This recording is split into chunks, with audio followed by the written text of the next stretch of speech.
you're going to witness history every time this guy takes the mound, or what? Well, I'll tell you what, he was possessed tonight. That was a virtuoso performance from the beginning. He had a different look about him, and then the stuff equaled the look. It was, I'm into all that kind of stuff. If you're sitting in the dugout and you're watching him, I think he just had enough of Houston giving him a hard time, and he wanted to go out there tonight and do something about it, both on the mound and, and at the plate. That's what I saw.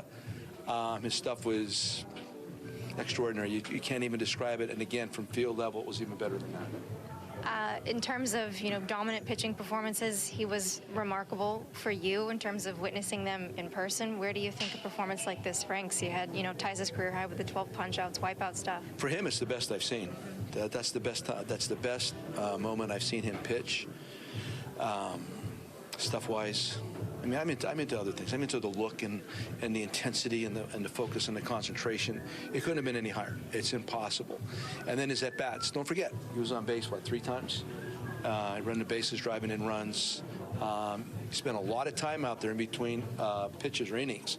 Nobody does that. Nobody does that. Well, yeah, history, considering it was made again tonight, considering he had the 2 plate appearances before he even took the mound and then had the 6-run lead. There you go. Didn't even think about that. That's very interesting. Yeah, again, I can't emphasize enough how involved he was mentally into that game tonight, and the rest of the group felt it. What do you think is the switch with him as far as, outings after a difficult outing? It's just dominant. Yeah, he's very difficult on himself, or hard on himself. Nobody, expectation-wise, nobody has any higher expectations for themselves or for him than he does. He does. He's a really proud person. He gets it. He knows why he's here. He knows what he's here for. He demonstrated that last year. And this is the kind of stuff right here that puts you in a real conversation for a Cy Young. His slider tonight was a little more of a prominent pitch than in the past. I mean, could you tell early that it looked like that was something that he really wanted to go to? Yeah, here's the thing about Shohei. Whenever he feels something, if he's feeling it, he'll go with it.